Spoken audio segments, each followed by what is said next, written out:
नमस्कार विद्यार्थियों, online classes में आपका स्वागत है। विद्यार्थियों, हमने पिछले वीडियो के अंतर्गत अपक्षय के बारे में पढ़ा। अपक्षय क्या होता है, अपक्षय के कौन कौन से प्रकार हैं, इसके संदर्भ में हमने पिछले वीडियो के माध्यम से जाना। अपक्षय सामान्यतः हमने पढ़ा कि अपने स्थान पर यानी स्वस्थानीय विखंडन, स्वस्थानीय विखंडन क्या होता है, अपक्षय होता है। और अपक्षय है वो मुख्यतया तीन कारणों, भौतिक, रासायनिक और जैविक, तीन कारणों के आधार पर क्या होता है, अपक्षय होता है। अपक्षय हमारे लिए महत्व वाला भी है क्योंकि अपक्षय के माध्यम से बहुत सारी चट्टानें हैं, उन चट्टानों में विखंडन होता है और वह चट्टानें वनस्पति उत्पादन के लिए भी और साथ ही साथ देश की सरकार के लिए विभिन्न खनिजों की प्राप्ति के लिए भी बहुत ही सहायक सिद्ध होती है जो अपक्षयित है। इसके साथ अपर्दन और अपर्दन जैसी अन्य पटल विरूपणीय जो क्रियाएं हैं बाहिरजात बलों में, उनमें भी यह सहायक होती है, जैसे बृहदशरण है। इसी श्रृंखला में जो आपके भूआकृतियों के निर्माण के लिए अगली जो स्थिति है, अगला जो बिंदु है वह है बृहदशरण, जिसका हम अध्ययन करेंगे। बृहदशरण या mass movement, mass movement, mass movement बोल दो या मास ट्रांसलोकेशन बोल दो, बात एक ही है। इसका मतलब क्या होता है? इसका मतलब है कि बड़े पैमाने पर जो चट्टानी खंड है, बड़े पैमाने पर चट्टानी खंड है, ये चट्टानी खंड है वो गुरुत्वाकर्षण बल के सहारे या गुरुत्वाकर्षण बल की सहायता से गिरते हैं। बड़े पैमाने पर चट्टानी खंड है वो गुरुत्वाकर्षण बल की सहायता से गिरते हैं और यह जो गिरने की प्रक्रिया है, इस गिरने की प्रक्रिया में गुरुत्वाकर्षण बल के साथ साथ आपके अन्य जो अपर्दनकारी कारक है या अन्य जो आपके बहिर्जनित कारक है, जैसे वायु है, हिमनदी है, आपके जल है, ये अपर्दन कारक है वो भी क्या है, इसमें सहायक होते हैं। लेकिन यह नहीं कि जो ये अपर्दित कारक है, इन अपर्दित कारकों का होना बृहदशरण के लिए जरूरी है, ऐसा नहीं है। ये कभी कभी जो पदार्थ होता है, जो चट्टानी खंड है, जो गुरुत्वाकर्षण के आधार पर नीचे की ओर आ रहा है, ये चट्टानी खंड क्या करता है, कभी कभी इन जो बहिर्जनित बल है, जैसे बहिर्जनित कारक है, जैसे जल है, हिम है, इनका भी क्या है, कभी कभी वो संचालन कर देता है। यानी जरूरी नहीं कि ये कारक प्रबल हो, ये कारक प्रबल नहीं होंगे तो भी कभी कई बार ऐसा होता है कि गुरुत्वाकर्षण बल के सहारे आने वाला चट्टानी खंड जो है वो इनका भी प्रवाह कर देता है। अब हम बात करते हैं कि जो बृहदशरण है, इसके अंतर्गत जो चट्टानी चूर्ण है, चट्टानी खंड है, वह शंकुनुमा चट्टानी खंड है, वह आता है और आकर के शंकुनुमा ढेर के रूप में जमा हो जाता है। या चट्टानी जो चूर्ण होता है, जो चट्टानों से ढाल के सहारे सहारे आता है, इस चट्टानी चूर्ण को हम क्या बोलते हैं? टालस बोलते हैं। क्या बोलते हैं? टालस बोलते हैं। ये जो टालस है, ये चट्टानी चूर्ण है जो ढाल के सहारे सहारे खिसक करके चट्टानों से टूट करके ये प्रवाहित होता है। और ये जो चट्टान है, ये चट्टाने हैं, उनसे ये टूटा हुआ टालस है वो आकर के जमा हो जाता है शंकुनुमा आकृति में। तो इसको बोलते हैं हम टालस शंकु। क्या बोलते हैं? टालस शंकु कहते हैं। इसके बाद हम बात करें कि जो ये असंगठित जो क्षेत्र में है, असंगठित क्षेत्र में जो ये चट्टानें होती है, इनमें यह बृहदशरण की क्रिया ज़्यादा होती है। अब आपके माइंड में एक चीज़ आएगी, क्या अपक्ष बृहदशरण का कारण है? अपक्ष क्या बृहदशरण का कारण है क्या? तो सीधी सी बात है कि अपक्ष बृहदशरण का कारण नहीं है। हाँ, अपक्ष बृहदशरण में सहायक है। अगर कोई चट्टान टूटी हुई है और ढाल के सहारे है, तो गुरुत्वाकर्षण बल के आधार पर उस चट्टान में क्रमशः विस्थापन होगा, वो चट्टान ढाल के सहारे सहारे नीचे आ जाएगी। तो अपक्ष है बृहदशरण में क्या होता है? सहायक होता है। बृहदशरण कोई ऐसी शब्दावली नहीं है जिसको हम समझ नहीं पा रहे हैं। बृहदशरण सीधी सी बात है, जो मलबा होता है चट्टानों का, ये मलबा बड़े स्तर पर उच्च पर्वतीय भागों से, उच्च ढालों से निचले स्तर की ओर आता है, निचले स्तर की ओर आता है। यही क्या है? बृहदशरण है। इसको सामान्य रूप से हम 3 आधारों पर विभक्त करते हैं। तो बृहदशरण होता है, सामान्यतः उसमें माना जाता है कि जो बृहदशरण है वो अपर्दन के अंतर्गत नहीं आता है, अपर्दन के अंतर्गत नहीं आता है, जबकि अपर्दन क्रियाओं को यह संचालित करने में सहायक जरूर होता है। बताया जाता है कि जब ढाल के सहारे कोई पदार्थ आता है, तो ढाल के सहारे पदार्थ है वो किन स्थिति में बाधित होता है, किन स्थिति में रुकता है। तो यह पदार्थ कब रुकता है? जब ढाल के सहारे हमने पढ़ा था कि जब पदार्थ आता है तो उस पर लगने वाला बल होता है, उसे हम प्रतिबल कहते हैं। और ढाल के सहारे लगने वाला बल होता है, उसे अपरूपण बल कहते हैं। ये पदार्थ है वो अपने संचालन में जब असफल होता है, जब अपरूपण बल से भी महांतर बल, जैसे कोई पदार्थ गिर रहा है और यहाँ पे कोई चट्टानी खंड है, अब यहाँ लग रहा है अपरूपण बल। इस अपरूपण बल, एक मिनट देखना, कि ढाल के सहारे कोई पदार्थ गिर रहा है यानी मलबा आ रहा है, ये यहाँ पे लग रहा है आपका अपरूपण बल। कौन सा? अपरूपण बल। और यहाँ पे कोई चट्टान है, ये चट्टान है। अब ये चट्टान है, इस अपरूपण बल से भी बहुत ज़्यादा प्रभावशाली है, मार्ग में अवस्थित है। तो ये चट्टान क्या करेगी? इस पदार्थ को यहीं पे सहारे सहारे ढाल के रोक लेगी।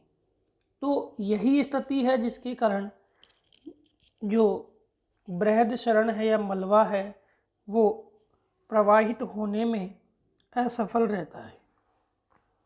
इसके लिए जो सेले हैं उनमें ब्रंश है, खड़े भृगु है, पर्याप्त मात्रा में वर्षा है और मूसलाधार वर्षा, और साथ ही साथ वनस्पति का जो भाव है, किसका भाव?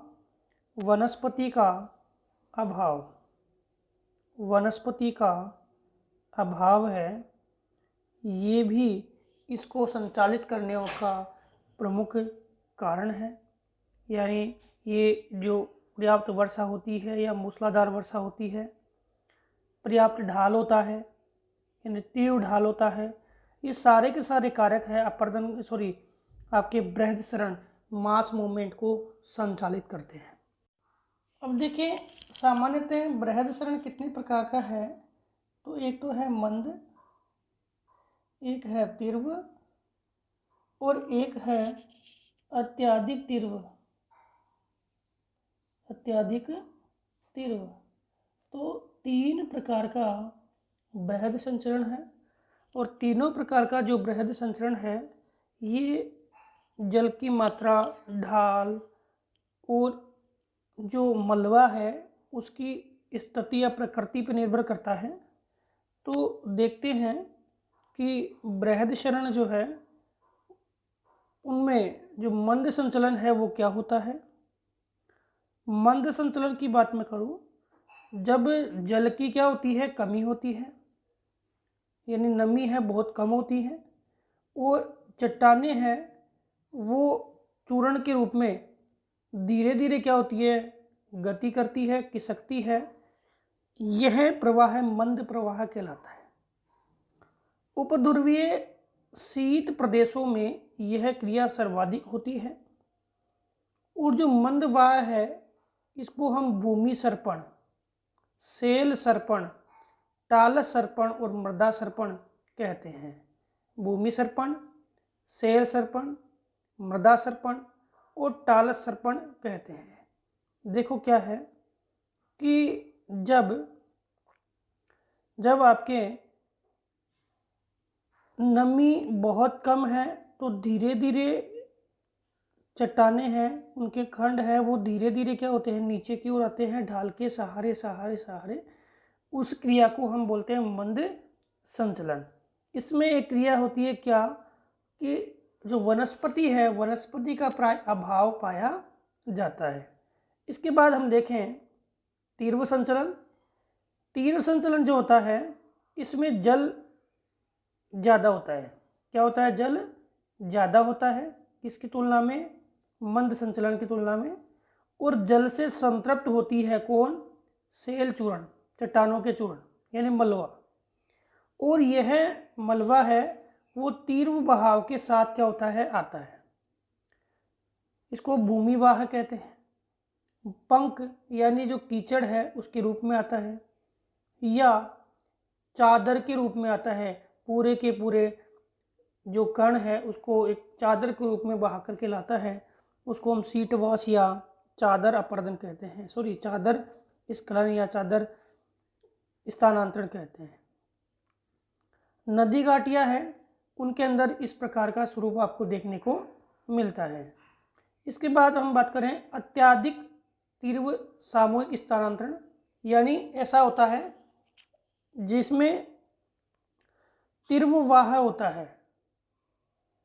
जल के होने का कोई मतलब नहीं है, जल हो या न हो, वनस्पति खंड हो या न हो, लेकिन यहाँ तीव्र वाह होता है। और तीव्र वाह किसके आधार पे होता है, गुरुत्वाकर्षण बल के आधार पे।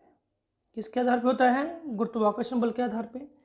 अगर इसमें जल मिल जाता है तो ये प्रवाह और भी भयावह हो जाता है। इसमें आपके देखें तो एक तो आता है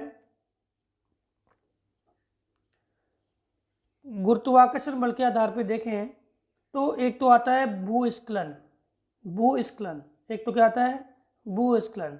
एक आता है सेल स्खलन और एक आता है मलबा स्खलन और एक आता है अवपात। क्या है ये चीज़ें, देखो भूस्खलन जो है एक ऐसी प्रक्रिया है जिसके अंतर्गत किसी भी चट्टानी खंड का या चट्टानी क्षेत्र का आधार समाप्त हो गया। ये चट्टानी खंड है या चट्टानी क्षेत्र है, उसका क्या हो गया, आधार समाप्त हो गया, तो वो चट्टानी खंड है टूट करके एक साथ नीचे गिर जाएगा। उसको हम क्या बोलते हैं, भूस्खलन बोलते हैं। सेल स्खलन क्या होता है, जब सेलें होती है वो अपने सहस्त्र जोड़ से टूट जाती है, ये सेलें हैं, और अपने सहस्त्र जोड़ से टूट गई और ये भारी है, और भारी होने के कारण ये चाहे सेलें हैं वो गुरुत्वाकर्षण बल के आधार पर ये नीचे की ओर आती है। सेलों के बड़े बड़े खंड हैं वो नीचे की ओर आते हैं जब उनके सहस्त्र टूट जाते हैं। तो ऐसे स्खलन को हम क्या बोलते हैं? सेल स्खलन। क्या बोलते हैं? सेल स्खलन। एक होता है सेलपात। क्या होता है? सेलपात। सेलपात क्या होता है या सेल पतन क्या होता है? सेल पतन, यहाँ क्या होता है कि सेल जो स्खलन था उसमें तो चट्टानें हैं वो अपने टूटने के बाद जो ढाल के सहारे सहारे गुरुत्वाकर्षण बल के आधार पर नीचे आ रही है, लेकिन सेल पतन में जो है या जो सेल पात है उसमें जो चट्टानें हैं जिसको हम क्या बोलते हैं? रॉक फॉल बोलते हैं। इसमें चट्टानें जो होती है वो किस प्रकार से आती है? स्वतंत्र रूप से, ढाल के सहारे नहीं, ढाल के सहारे नहीं, क्या होती है? स्वतंत्र रूप से, गुरुत्वाकर्षण बल के प्रभाव से नहीं, स्वतंत्र रूप से, ढाल के सहारे नहीं, ढाल से दूरी बनाते हुए स्वतंत्र रूप से क्या होती है? नीचे की ओर आती है, या तो इधर या ऐसे। ऐसी क्रिया को हम क्या बोलते हैं? सेल पतन। क्या बोलते हैं? सेल पतन। यानी जो ढाल के सहारे सहारे आए वो तो सेल स्खलन है। स्खलन यानी कि फिसलना, गिरना। और जो ढाल के सहारे सहारे नहीं आए, वो स्वतंत्र रूप से आए, वो कौन सी होती है? सेल पतन होती है। क्या होती है? सेल पतन होती है। इसी क्रिया में देखें तो आपके मलवापात, मलवापात है, मलबे का ढाल के विपरीत क्या है या ढाल के सहारे है नीचे की ओर आना, वो है मलवापात। और अवपातन, अवपातन में क्या होता है? बड़ी तेजी से मलबा है वो जल कणों के साथ मिलकर के और बड़ी तेजी से है वो नीचे की ओर आता है, उसको हम क्या बोलते हैं? अवपातन बोलते हैं। क्या बोलते हैं? अवपातन कहते हैं। तो ये तीनों क्रियाएं जो आपके बृहद संचलन यानी आपके मास मूवमेंट को समझा रही है कि 3 प्रकार का मास मूवमेंट होता है। एक तो मंद होता है, एक तीव्र होता है और एक अत्यधिक तीव्र होता है। मंद में आपके एक आता है पश्चावर्तन। पश्चावर्तन क्या होता है? जैसे कोई चट्टान है, इस चट्टान का आधार समाप्त हो गया, यानी हमने देखा है मिट्टी के जो टीले नहीं होते, टीलों का हमने क्या किया? नीचे से जो टीले हैं उनको हमने उपयोग में ले लिया। तो जैसे ये टीले हैं वो हम उपयोग में लेंगे तो उस स्थिति में क्या होता है कि ऊपर वाले जो मृदा का जो खंड है, ऊपर वाली जो मृदा का भाग है, वो इसके हटाने से, भाई हम छोटा सा मिट्टी का ढेला भी बना ले, उसको नीचे से हटा दो तो ऊपर वाला धीरे धीरे क्या होगा? नीचे की ओर आ जाएगा। या कभी कभी क्या होता है, ये जल से क्या होता है? संतृप्त होता है और भारी हो जाता है तो भी मृत्तिका क्या होती है? नीचे की ओर आ जाती है। तो इसको हम पश्च आवर्तन या फिसलन कहते हैं। पश्च आवर्तन या क्या कहते हैं? फिसलन कहते हैं। इसमें क्रिया तभी होगी जब वनस्पति नहीं है। कब होगी? जब वनस्पति नहीं है और जल की मात्रा थोड़ी ज़्यादा हो गई तो ये है फिसलन है वो तीव्र लोटन में बदल जाता है। यानी जो पदार्थ है, जो मृदा है, वो थोड़ी तेज गति से क्या होगी? नीचे आएगी। इसको हम मलबा स्खलन बोल सकते हैं। तो ये रूपरेखा आपके बृहदशरण के आरंभिक स्वरूप में मानी जाती है, जिसमें सेलें हैं वो प्राय विखंडित होती है और सेलों के चूर्ण हैं वो चट्टानी ढालों के अनुसार नीचे की ओर आते हैं। अब देखें तो बृहस्सरण को कई कारण क्या है? प्रभावित करते हैं। इन कारणों के माध्यम से बृहस्सरण को सक्रियता मिलती है। उनमें कौन कौन से कारक हैं? जैसे पहला है प्राकृतिक कारक और कृत्रिम कारक। इन दोनों कारणों के आधार पर जो है बृहस्सरण को नई गति मिलती है। दूसरी बात करें, ढाल अगर प्रवणता ज़्यादा है, ढाल प्रवणता या ऊंचाई अगर ज़्यादा है तो भी बृहस्सरण की क्रिया है वह काफ़ी मात्रा में बढ़ जाती है। तीसरी बात करें कि अति भार हो जाए चट्टानों पे, क्या हो जाए, अति भार, चट्टानों पे क्या हो गया, अति भार।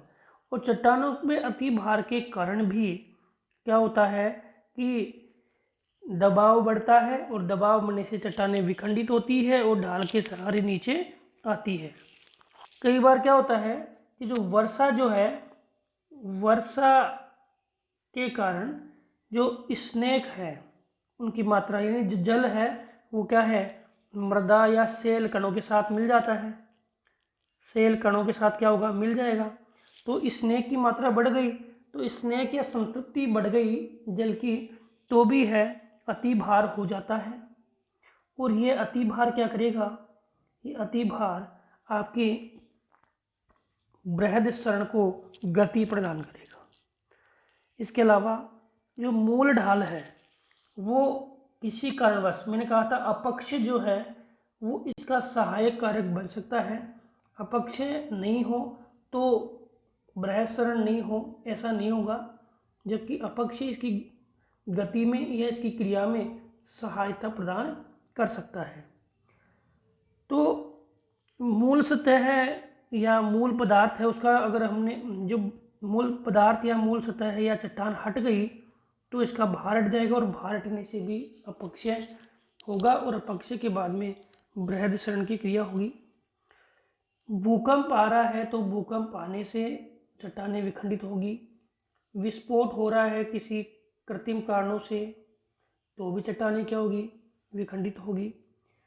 और किसी कारण से कोई अत्यधिक रिसाव हो गया किसी भी क्षेत्र में, तो वो रिसाव भी क्या है, बृहस्सरण को प्रभावित करेगा। साथ ही झील है, जलाशय है, झील और जलाशय है, नदियां है, इनसे अगर भारी मात्रा में जल एक साथ निकल जाए तो वह जल भी क्या करेगा, कोई तालाब है, जलाशय या तालाब जिसे बोलते हैं, या कोई बांध है, इससे जल अचानक निकल जाए तो क्या होगा, नदियों में भारी जल आ जाए तो यह मृदा खंड है उनके साथ मिलकर के भयानक त्रासदी का कारण बनेगा, और ये भयानक त्रासदी है बृहत संचलन को गति प्रदान करती है, या बृहत संचलन के कारण ये भयानक त्रासदी आती है। वर्तमान में वनों की अंधाधुंध कटाई हो रही है, तो वनों की अंधाधुंध कटाई जो है, ये वनों की कटाई भी बृहस्सरण को गति प्रदान करती है, क्योंकि जिन क्षेत्रों में वनस्पति आवरण होता है वहाँ यह क्रिया बहुत ही धीमी होती है। जो बृहस्सरण है वो हमने पढ़ा था कि बृहस्सरण मलबे का प्रवाह है, मलबे का एक साथ नीचे गिरना है, और मलबे का ढाल के अनुसार या गुरुत्वाकर्षण बल के अनुसार प्रवाह है। तीनों क्षेत्रों में ये होता है, ये शीत प्रदेशों में भी होता है, उष्ण प्रदेशों में भी होता है, और यह है आपके शीतोष्ण कटिबंधीय प्रदेशों में भी होता है। तो इस प्रकार हमने बृहद संचलन या मास मूवमेंट का अध्ययन किया। तो बृहद संचलन या मास मूवमेंट सामान्य समझ में आ गया होगा कि एक ऐसी प्रक्रिया है जिसमें मलबा खंडों का ढाल के सहारे नीचे की ओर आना। एक प्रश्न आता है कि जो मृदा सर्पण होता है, जो मृदा का सर्पण है, मृदा जो नीचे आती है, मृदा अवसर्पण जिसे बोलते हैं, इसको क्या हम तीव्र प्रवाह संचलन कह सकते हैं क्या, संचलन कह सकते हैं क्या? तो ये प्रश्न हमारे सामने आते हैं। तो अगर मृदा सर्पण है, वहाँ ढाल ज़्यादा है, तीव्र ढाल के सहारे मृदा एक साथ नीचे आ रही है, तो इस प्रक्रिया को हम मृदा का तीव्र प्रवाह संचलन कह सकते हैं। और अगर कम ढाल पर या मंद ढाल पर मृदा आ रही है धीरे धीरे, तो उसको हम तीव्र प्रवाह संचलन में शामिल नहीं करेंगे। जैसे हिमालय जो क्षेत्र है, हिमालय है, या अपने दक्षिणी जो पर्वतीय खंड है, वहाँ पर तीव्र ढाल पे जो मृदा या चट्टानी चूर्ण होता है, ये क्या करता है, ऊपरी भागों से निचले भागों की ओर आता है। तो यहाँ पर खड़े ढाल वाले प्रदेशों में जो मृदा है वो एक साथ नीचे आती है, लेकिन यहाँ पे इस स्वरूप में क्या है, जल की मात्रा मिली रहती है। क्या है, जल की मात्रा मिली रहती है, जिससे इस संचलन की गति है वो क्या होती है, बढ़ जाती है। और इसको हम क्या है, तीव्र मृदा या तीव्र प्रवाह संचलन में शामिल करते हैं।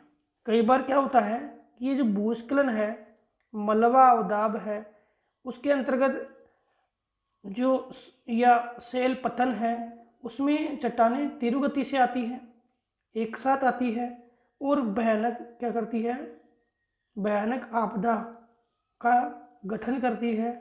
लेकिन मृदा अवसर्पण है वो धीमी गति से क्या है, नीचे की ओर आता है, लेकिन इसमें जब जल की संतृप्तता हो जाती है तो ये बहुत ही तेज़ी से क्या है, नीचे की ओर आता है। तो विद्यार्थियों, आज हमने बृहद संचलन के समस्त स्वरूप को जाना। अगले वीडियो के माध्यम से आपके जो नेक्स्ट बहिर्जनित बल है उसमें अपर्दन है और निक्षेपण है, उसका अध्ययन करेंगे। धन्यवाद।